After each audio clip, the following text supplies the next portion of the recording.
So, welcome to Non-Traditional Approaches to Teaching and Learning, Exploring Your Options Beyond the Classroom. We're going to start today with just an overview so that you know what to expect. It's a lot of information, so take what sticks, like spaghetti on the wall. Take what sticks, and just know that I'm going to send all of the participants the slides, any resources or links that I share here, and this recording so that you guys can go back in case you missed anything. And if you have any questions, I'll have my contact information at the end of this presentation. So today's agenda, we're going to do some introductions. I'm going to tell you a little bit about myself, and then we're going to explore the big five. So non-traditional teaching options that we see commonly teachers kind of routing towards. And we'll talk about the skills and who these options might be best for.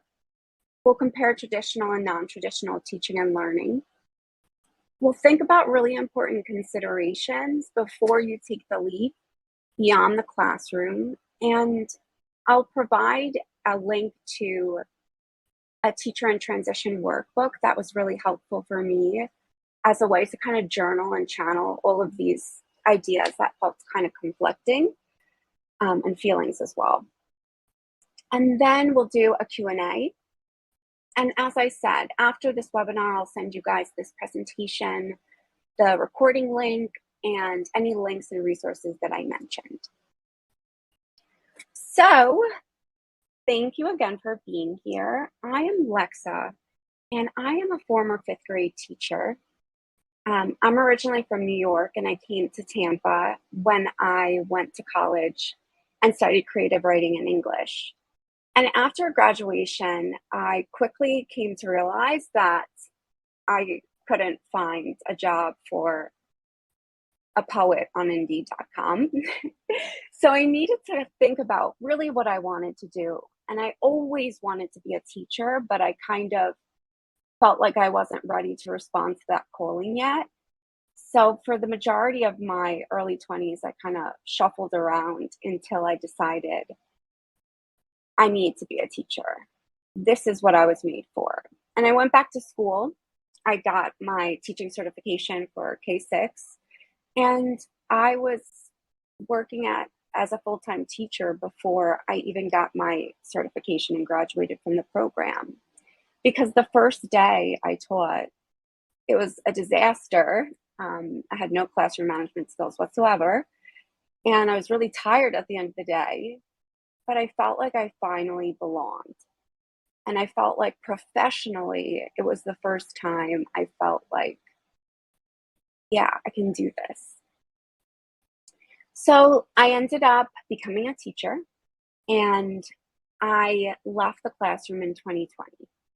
And it was a long process of kind of grieving this idea of transitioning beyond something and this community that I knew I belonged to. I knew I was a great educator, but something in me told me that I needed to take the leap. And I didn't know until the night before my last day in the classroom, after I'd already put in my 2 weeks notice or 4 weeks notice, that I was expecting. So it was like this whisper telling me, you've got to transition, you've got to do something different. I didn't know why, but I trusted that intuition and I trusted that whisper. And later on, I came to really believe that it was almost like the spirit of my daughter telling me, you got to do something different. It was a really kind of outer body experience, but I listened to that intuition and that gut feeling, and every opportunity began to open up its doors to me. So I launched the Lit Advocate in 2020, right after leaving the classroom. And I was kind of taking it until until I was too pregnant to lift a leg. And when I went on maternity leave, I had a lot of time to think about, okay, what do I want to do with this now? How can I make this an actual business and not just maybe tutoring here and there informally? Although it was lucrative, I wanted to take myself seriously as an educator and an education business. So I began to explore my options, and my business began to grow little by little as I worked on marketing and figuring out how to do education as a business.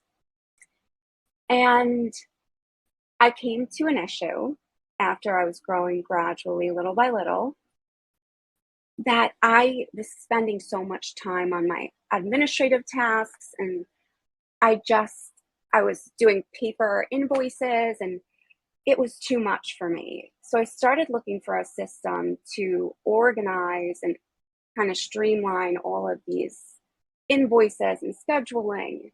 And I couldn't find one that had the features I was looking for, that had progress monitoring or lesson notes, so I could keep parents in the loop and really support them at home.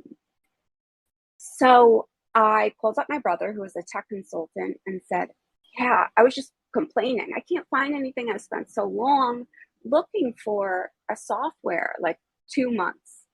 So he said, well, if you can't find it, you've got to build it. So that is the beginning of edTonomy. And edTonomy is a software for streamlining your teaching business, your tutoring business, your micro school. But it's not just a software. It is a work of art, and it has become a mission to empowering educators to realize they have so much value. And it's not what others say you're worth. It's how you define yourself. And there are options for you. So that's really become edTonomy's mission, is to empower teachers with community and support and resources and coaching and late night phone calls if that's what's needed. And this is our team. This is my brother, Carlo, and that's me. And that is Robin Fowler, our lead software engineer, who's over in London, and he's also a doll. So meet us. But let's get to the real reason we're here today. We're here today because there's a problem. And whether or not it's a problem that we consciously recognize, or you're in the position to kind of consciously understand yet, there is an educator crisis, and it's called a shortage. That's what the media is branding it, but in reality, it's an exodus. And the reason why I bring this up is because I know that when I was leaving, I had tremendous feelings of guilt. And we as teachers are very mission oriented. We are very guided by heart. So abandoning our mission or leaving the classroom feels like abandoning that mission. So if you take a look at the statistics, that 73,000 educators in April 2022, that's 1 month alone, 73,000 educators left the classroom. And every single one of those teachers, I will bet my life on it, got into teaching because it is a work of heart and a calling. But if there's a commonality amongst us, we have to take a look and consider, well, maybe it isn't us. Maybe this is a valid feeling that's kind of bubbling up within me, because there are certain conditions, whether you're in public or private school, and these conditions vary place to place, that are draining us of this like life force. And it's a double-edged sword, because teaching renews us. It gives us hope and mission and a mission and purpose. So just think about that as you move through your thought process. I don't think leaving the classroom is for everybody, but I don't think that staying is for everybody either.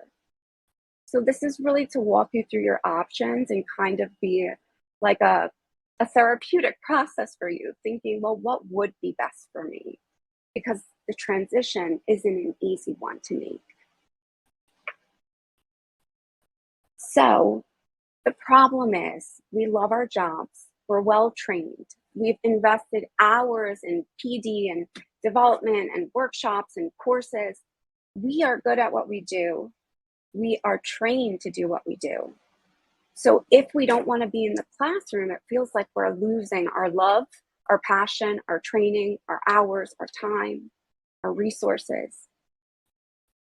But the good news is that regardless of why you're transitioning beyond the classroom or what your expertise is, there are lots of options. And each option comes with its own kind of pros and cons or its own highlights for certain skill sets. And that's what we're going to review today.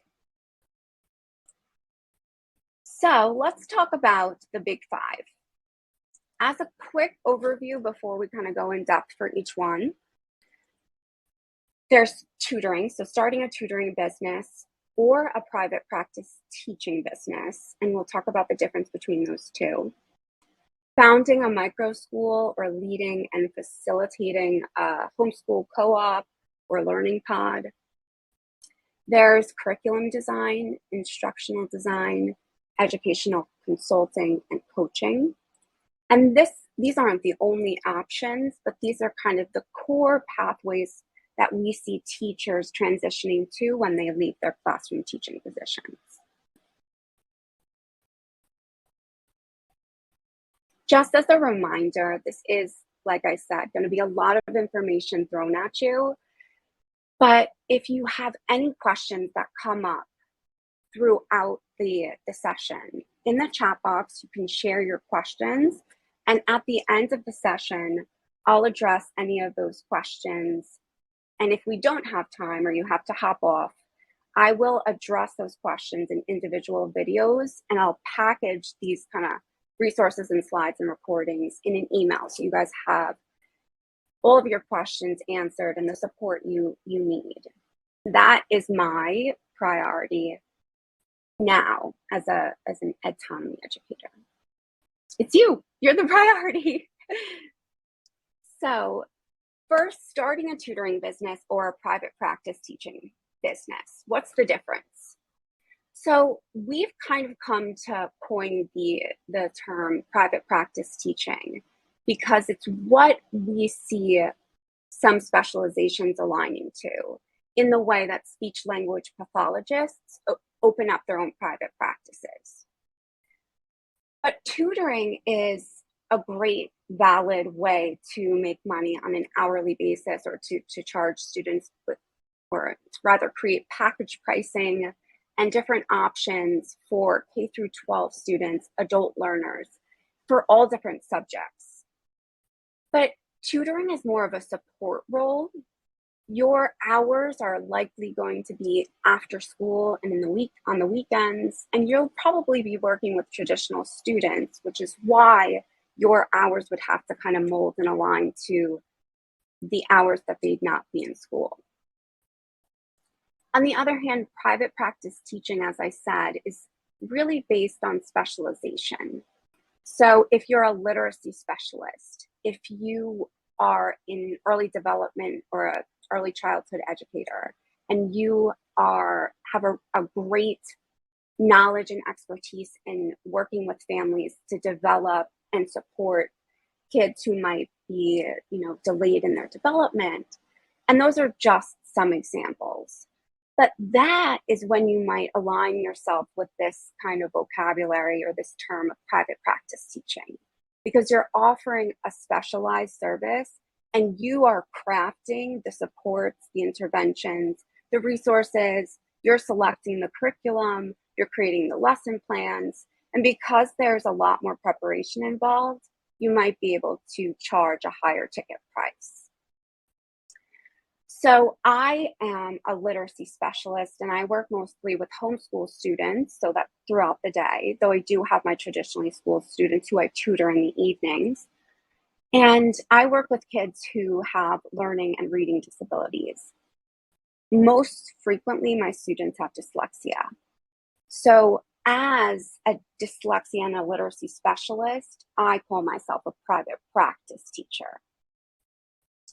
So both tutoring and private practice teaching is a great option for teachers who want to kind of create a cushion for themselves before they move beyond the classroom. So you could go ahead and start your tutoring business as a side hustle while you kind of create those revenue streams, figure out where you want to go, your niche, before taking that leap, and you have more confidence in doing so. And I would recommend that to somebody who doesn't have support of a spouse or a family member or a partner or a savings account. If you need to kind of create a foundation for yourself, starting off with a side hustle or a part-time tutoring business is a great way to make that leap a little bit easier. So this is also a great option for less techie teachers. You can offer virtual services, but if you are the kind of teacher that likes to be with kids on site working one-on-one, then you could just offer in-home services. Or if you have a location or rent a location, I have my own kind of office space, which is a converted garage or storage shed, but I also have a different location to make it easier for my families, and that's a co-working space. It's an office that I rent for a really reasonable price per month. This is also great for veteran teachers because veteran teachers tend to have a really big network of families and students who kind of look at them as legends and would be very happy to continue working with them beyond the classroom in a tutoring business or a private practice teaching kind of style. So you need to know a few things before you get started with tutoring or private practice teaching. You have to figure out where. So are you going to be teaching virtually? Are you going to be going to students' homes? Are you going to be going to a public library or a public space like Starbucks? Do you want to rent an office? Do you have a space in your home that you can convert into a little tiny teaching space like we did when it's a quarantine? You need to know what you're teaching, and this is really important. And my tip is don't define yourself by what your resume says. So don't define your teaching based on, where you were kind of stuck, like, or the grade level you were assigned, or the subject you were assigned when you were teaching in the classroom. Really think about what you love to teach, what ignites you. Because if you're moving beyond the classroom, make it worthwhile. Make it something that makes you feel like every day work is not work, because you're dedicating yourself to crafting a business teaching what you love to teach. You then can think about who you want to teach, and those questions might be answered simultaneously, but you don't have to stick to first graders or K to 6 or K to 12. My oldest student is 78, and I teach him English, and he also has dyslexia. So really working with him has opened up my eyes to the range of my business from kindergarten to 78. Teaching doesn't have to have boundaries, and you don't have to set those boundaries for yourself. If you really have confidence in yourself as an educator and your ability to kind of be flexible and fluid, then you want to think about how much you're going to charge. And how much you charge is a really complex thing, or something that I think we make really complex because it feels sticky and icky to be the one that sets your price after maybe years being told, well, this is your salary kind of scale. But it doesn't have to be that difficult, because there are ways that you can kind of strategically consider your expertise, your years, your degree level, if you're in a high need field, and kind of price yourself based on your assets. And I'm going to show you in a moment, I'll show it to you now, This is a little plug. There will be a couple of edTonomy plugs in here in this presentation, but if you go to our website, there is a salary calculator, or it's called a rate calculator now. We've changed the title. And it will give you an hourly wage base or an hourly rate that would be fair based on your experience, your years teaching, your location, and whether or not you're in a high needs field. And this is, of course, give or take. I would say that this is a range, and you can add maybe $10 to $15 an hour and take away $10 to $15 an hour based on really where you are in the process. One important thing to note is that you, as a tutor and private practice teacher, will need to get used to putting yourself out there as a business person. And there are times you will need to adjust your rates and send rate increase letters to your families. And from my experience, it's been so scary and so nerve-wracking. And it didn't have to be, because parents were willing to work with me and understand how my experience continued to evolve, throughout the years of me working with their students or their children. Number 2 is starting a micro school, leading a learning pod, or a homeschool cohort or co-op. And this is relatively new, especially since COVID and quarantine. So a lot of this language might seem foreign to you, and if it's not, that's great, because that means that you're into this non-traditional learning space in a way that you're on the cutting edge. So let's talk about what a micro school is. In brief, a micro school is a really tiny learning community or school, usually with 5 to 10 learners, and there is a specific focus. And that focus could be on a particular curriculum, or an education philosophy or pedagogy, or a specific ability or disability, a specific need like ESOL students or bilingual immersion, or another type of kind of shared value or shared community that a group of families and learners in your local area would or are interested in kind of pursuing beyond the traditional brick and mortar school. On the other hand, a learning pod or a co-op or cohort is when a group of students who are home educated, so homeschoolers, come together for a specific subject or a specific class or a specific social activity. And those are like part-time small group classes that you would facilitate or teach. This is great if you have previous experience homeschooling your children or your family's children or your siblings or your neighbor's kids. Experience homeschooling is certainly something that's going to help you understand how the community works, because it's very different from traditional classroom settings. And there are many different types of homeschooling, which could be a little bit more difficult, not impossible at all, if you don't have experience and kind of knowledge of those inner workings.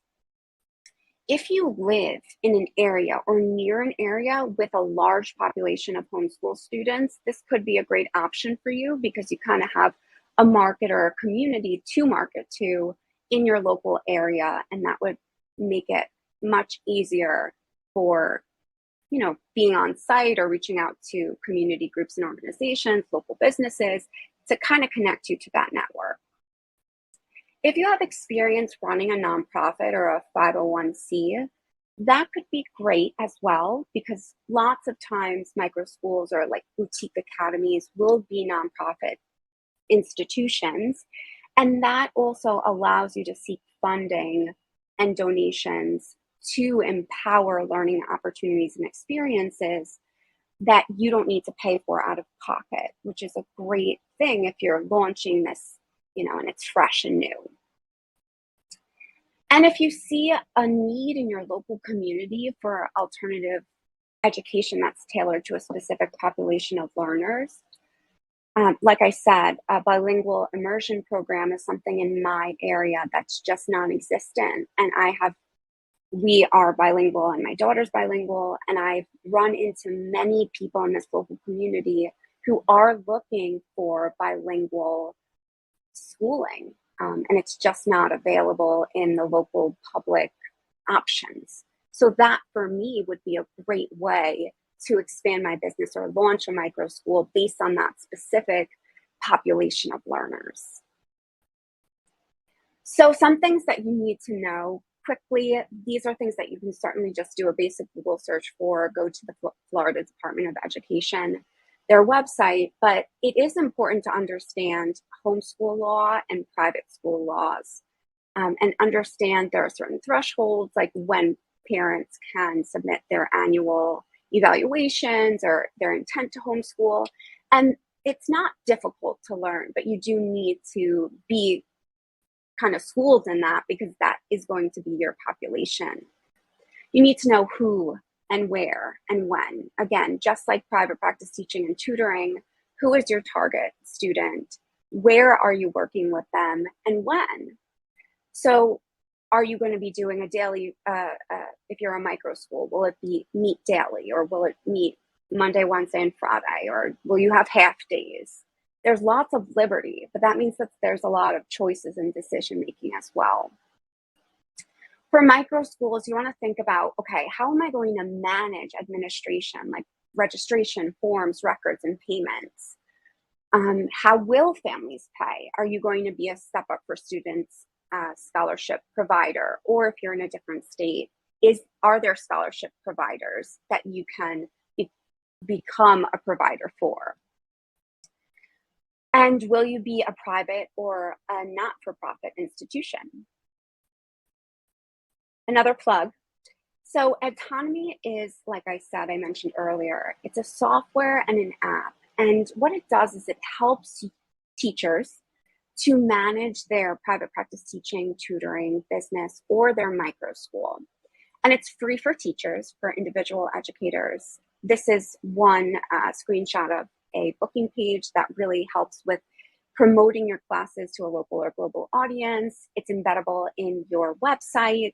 So it's really great for being able to expand your market and what we call lead generation. So if there are people who are interested in your services, they can contact you directly and you don't miss that prospect because they don't know what you're offering and they don't know how to reach out.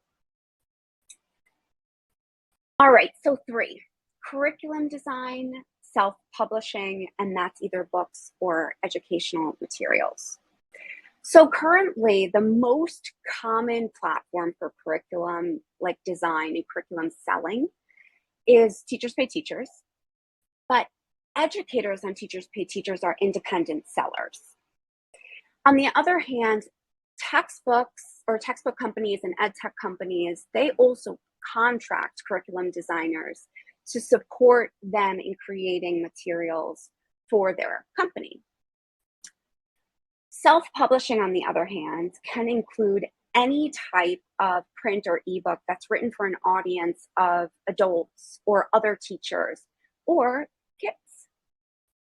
And Amazon KDP is a great option, and it's a popular platform where self-published authors can design, publish, promote their books or materials.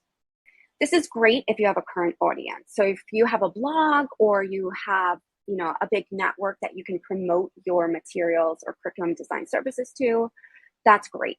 This is also awesome if you are, I always think of like pre-K teachers who are great storytellers and they're rhymers and that kind of skill that might just seem great if you're in a pre-K classroom could be a great skill that you transition into writing kids' books. And I know that because I wrote and published my own kids' book, children's book, in September. And that was a huge accomplishment for me as a writer, being able to employ those skills and pair them with my teaching skills. And my love for kids was such a powerful, transformative experience for me. I really can't tell you how beautiful it is to have the time to be able to devote yourself to creative works like that. So this is also great for subject matter experts and academics, both for curriculum design and for self-publishing. If you know theory, if you are a researcher, if you are the expert in classroom management, write it down, research it, see if people are looking for what knowledge you have to offer. And for teachers who are interested in salaried positions and don't want to just take a leap and start a business, curriculum design is a great option because there are companies looking to hire contract, project work or even full-time employees or part-time. So that might be a great transition for you. Some things that you need to know before you get involved or think about curriculum design and self-publishing. For curriculum and for self-publishing, you need to have some specific skills or the willingness to learn them. So that includes graphic design, marketing and advertising across social channels. And that's really important because if you are an independent seller on Teachers Pay Teachers or you are self-publishing, there's a huge idea or a huge kind of flawed idea that your market will just come to you, your audience will just come to you and start buying. But you need to be poised as the expert so that people trust you in purchasing your products. You need to market and promote across social channels or with a blog. And there's an amazing book called Traction that talks about different social channels and how to really find people who buy your product or your book. That's Traction. There's like multiple Tractions on Amazon. So I'll send the link to the correct one in this email. Also, this might take a little bit more time to begin generating income because you do need to grow a following and you do need to spend time creating your content. So that's if you are an independent seller or self-publisher. Next is instructional design and course authoring. So instructional design is also referred to as ID. And I think that instructional design could also be paired with curriculum design, and self-publishing could be kind of paired with course authoring, but I did want to make two different distinct kind of pathways here. And that's because instructional design and course authoring is very focused on lesson and learning architecture. So that's really kind of peeling back, designing and evaluating the methods used to teach a certain subject or topic, the tools and the processes for teaching and learning to take place. It's more theoretical based, and it's if teaching is an art, this is like the engineer artist. It has a lot to do with the structures and systems, and less to do with the kind of creative element that self-publishing or maybe curriculum design on Teachers Pay Teachers would have. So this is great for teacher trainers, for any kind of PD experts or team leaders, teachers who really kind of lead training or have led training and feel comfortable and like that kind of atmosphere, or administrators as well. So if you're interested in a salaried position, ID could also be a great option because lots of companies are looking for instructional designers. If you're passionate about a specific subject or a domain, it could be a great way, or creating courses rather, could be a great way to begin to generate passive income streams. So you create a course, and this is the same for self-publishing. It takes a lot of work in the promotion, and of course it's going to be lots of kind of tweaking and revising. But once you create that course and you've mastered how to sell it and promote it, it could be relatively passive income, meaning you don't have to be working on an hourly basis to be making money. So some things you need to know before getting started with ID and course design. This has a steeper learning curve, and you'll likely need to enroll in some type of certification or coursework to learn instructional design models and the theory behind it. But instructional design is in high demand, and there are lots of corporate positions that move beyond just the education sphere or ed tech or textbook companies into healthcare and retail and military. Really, any type of corporation or company needs an instructional designer for something. So this is less student facing. You're doing lots of behind the scenes work, that engineering, the structuring and the systems. So think like employee manuals or employee training courses or infographics, any type of materials for teaching somebody within a company about any type of processes or onboarding. An instructional designer is probably the person who created it. And for course creators, just knowing, again, you do need to have marketing skills or be willing to learn about marketing and advertising in order to make serious revenue that can be used to supplement your teaching salary.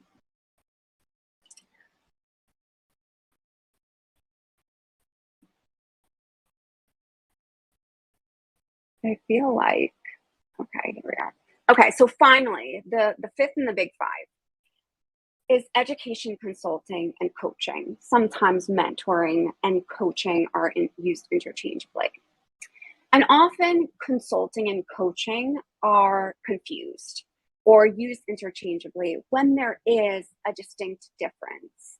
Though slight, it is distinct in terms of your role, period. So consulting is when you come into a company or an organization and you, or even in a learning environment, with strategic plans for others to implement as you kind of observe and guide that process. So you're the one, not calling the shots, but you're the one that, you're the man with the plan or the woman. On the other hand, coaching can be kind of loosely compared to the role of like an education counselor. And education coaches use thought-provoking questions and conversations to get to the bottom of certain problems or obstructions in the learning process, or even with teachers who are moving beyond the classroom, being able to kind of guide them to their path and set goals and support their follow-through. So in that way, it's more of a counselor relationship because it's more lateral. It's more guiding, softly, gently guiding, supporting. So this is a great option for teachers who have, or admin or coaches rather, not just teachers, but admin, coaches, team leads, if you have experience delivering professional development, school counselors, IEP coaches or advocates. And even if, I must say, even if you weren't considered the IEP advocate or coach in your school or community, if you were always on the IEP teams or you led those conversations and you're a master of IEPs, you can move yourself into a specialization role and you don't need permission. And by that, I don't mean that anybody should claim to be anything. By that, I mean own your skill set. If that's where you're good at, nobody needs to tell you you're good at it to call yourself an IEP advocate. So that's a really hard mental mindset kind of change, but this is permissionless teaching. Permissionless teaching. Say that again. It's really important that you know that you are the only approval you should seek here. Okay, so if you're passionate about supporting adults who support learners like parents or admin or other teachers or companies that create learning materials, this is a great option for you. Also great for veteran teachers who have large networks of district officials or principals or parents or colleagues who would trust you in the consulting or coaching role. So what you need to know. This also might take some time to generate real income because you need to grow a following if you don't already have one. You might need to create content to leverage yourself as the trusted voice in the field or in your niche, topic, subject, skill level area.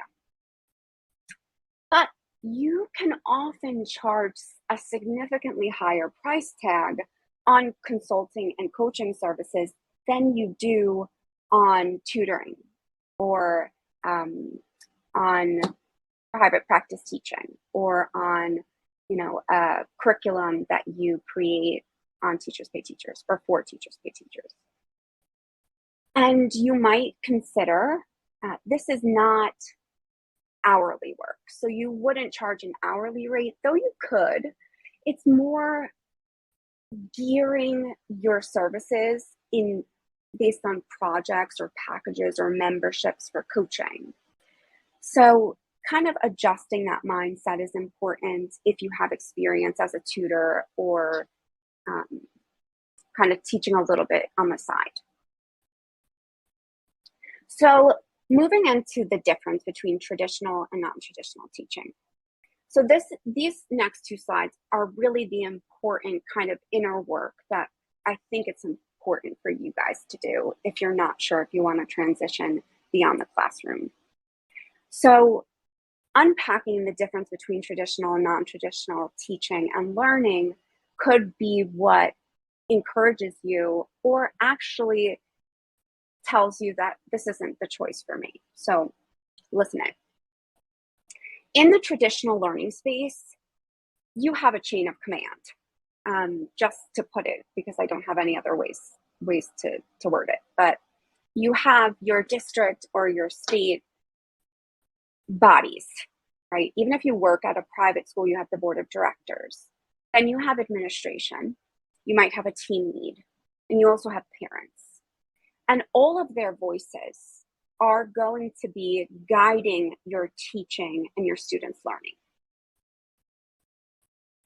But you have stability and consistency in your pay, and you might have benefits.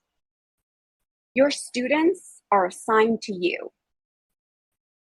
They're given to you. You don't need to look for them. You don't need to call up parents and say, hey, you guys didn't pay tuition this month if you're working at a private school. Your administration is going to handle all of the administrative tasks. So if you're working at a public school or a private school, that's going to include, intake. So forms, registration, scheduling, payments, payment plans if you're at a private school. You also have colleagues.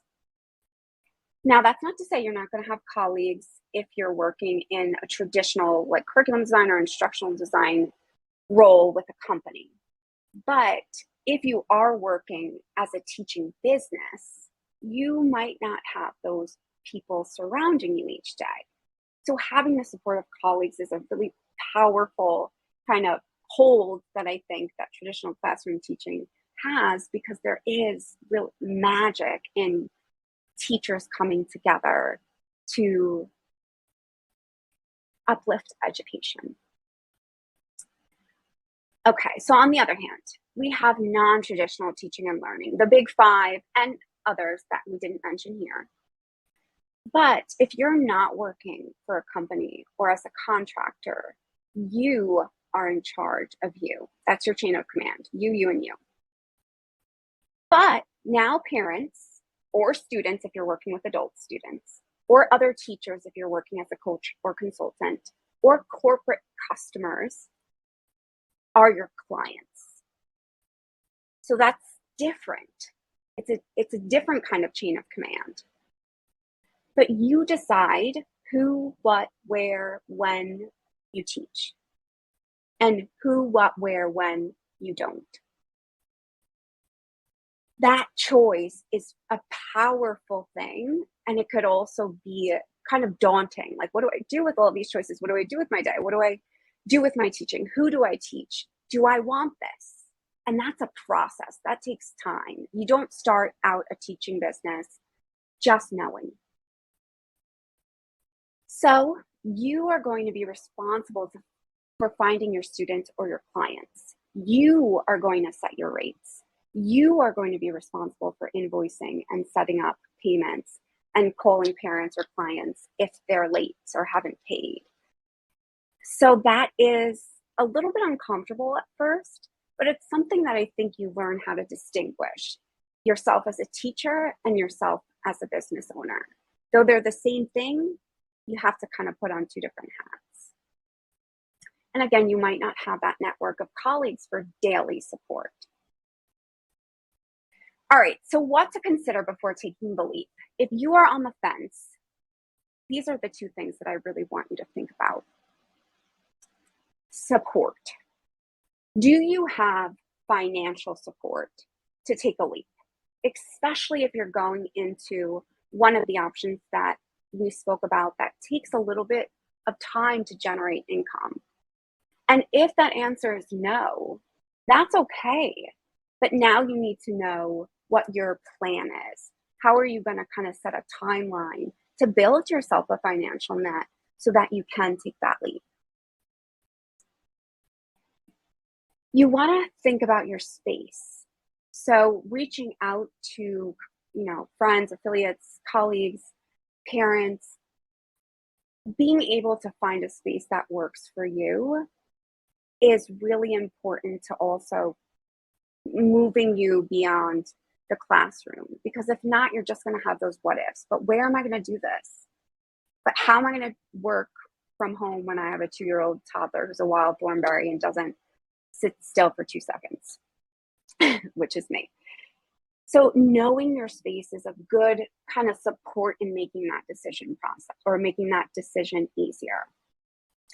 Also seeking support from mentors and education entrepreneurs or other experts in the area you want to transition to is really important for feeling like you have guidance or you have someone to kind of just email at in the middle of the night when you don't have an answer to a question. And also, you need to support yourself and give yourself grace in knowing that it takes time, not just to find your, like I say here, your cozy corner or your niche or where you are best fit, because this is a world with limitless possibilities, but it also takes time to strip yourself of certain ideas and certain kind of habits that we get within the traditional school system or the traditional classroom that aren't necessarily healthy for our well-being. So give yourself grace and patience. Also think about your purpose. So what is your purpose for transitioning beyond the classroom? Is it more money? Because then you want to gear yourself to one of these options that might take more certifications or more training that can provide a higher income and more stability. Is it time you're seeking, or balance, or freedom, or just a change? Because if that's the case, and money isn't your first priority, you might be happy making the same amount of money that you made in the classroom, but being able to control your time, spend more time with your family, go to the gym, wake up late, and do as you please with your days.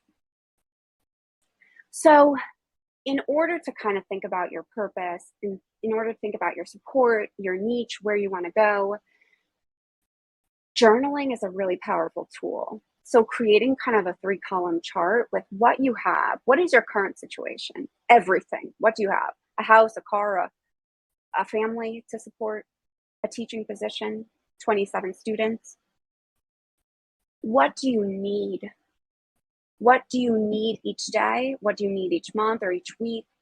What do you need to be bringing in? What kind of space do you need? And then what do you want? Which is very different from what you need.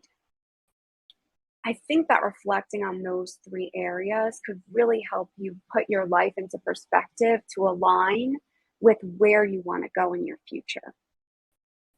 So if you would like some support, we created this Teacher in Transition workbook, and it's a free resource. It's on our blog, blog.edtonomy.com. I'll include it in the email that I send out after this webinar. And if you would like, you can download and print it and just spend some time, some quiet time in the early morning or the evenings, really just sitting with yourself.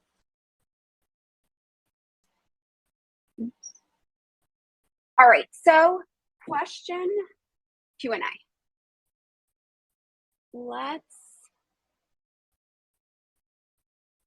I'm not sure how to use this webinar software, so give me a second.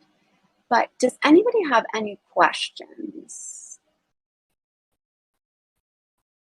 All right.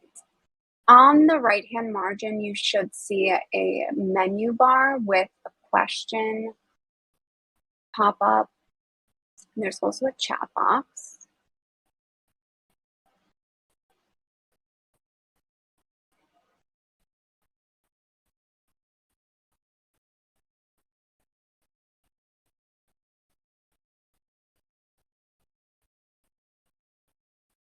All right, well, unless you guys are typing, if anybody has any questions, continue typing them, or while I kind of do a closing here, and if any questions come up, I'll address them. So there are so many, like I said, this is kind of a limitless world of opportunities, and being able to redefine yourself is really empowering, but you do need support. And if you are looking for any kind of support or a question arises, I love teachers. And I was once by myself in this, very pregnant, very kind of unprepared. And my mission since then has really shifted from not just supporting students and families, but supporting teachers, because I believe with my whole heart that teachers deserve to be valued and heard, and that teachers are some of the best people on this planet who dedicate themselves to empowering others. So please feel free to reach out. Okay, so Miss Crystal Davis asked, what avenues typically lead to being hired to write for an established textbook publisher? So I would always say, start small. So if your goal is to get to an established textbook publisher, you can try and knock on that door right away, but you want to be able to have an established resume or experience or samples. So you might consider doing a little bit of independent selling on Teachers Pay Teachers, reaching out to smaller niche companies or new edtech startup companies like that create educational resources or provide like memberships for students for phonics lessons or Khan Academy, things like that. And you can work on a contract basis with smaller companies until you have a portfolio. And then you could knock on those bigger textbook companies' doors because you have that experience to support your candidacy, I would say. That is my best, that would be my best advice. Always start small in any of these kind of options. Being able to even create a sample that you pitch to a software company or multiple samples as a way to showcase your work. Always have samples. Always have testimonials.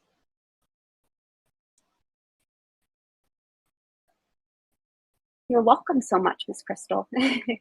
Thank you guys so much for joining. Again, after this session, I will send you guys a package of resources, and please, oh, let me show you my contact info. So please feel free to reach out if you want to screenshot or take a picture of this. My email is here. The first web link is our website. You can sign up for a free account for edTonomy by hitting the top corner button that says sign up. You can check us out on our blog, which has a ton of resources and they're growing. Subscribe to our newsletter, which is bi-weekly and has lots of updates and opportunities for you to kind of expand your knowledge of what's going on in the non-traditional education space. And you can follow us on socials at edTonomy. We're on Instagram, Facebook, Twitter. I think that's it. Pinterest. All right, my friends. So thank you so much for joining me today. And I hope you guys have a lovely weekend. Happy Friday.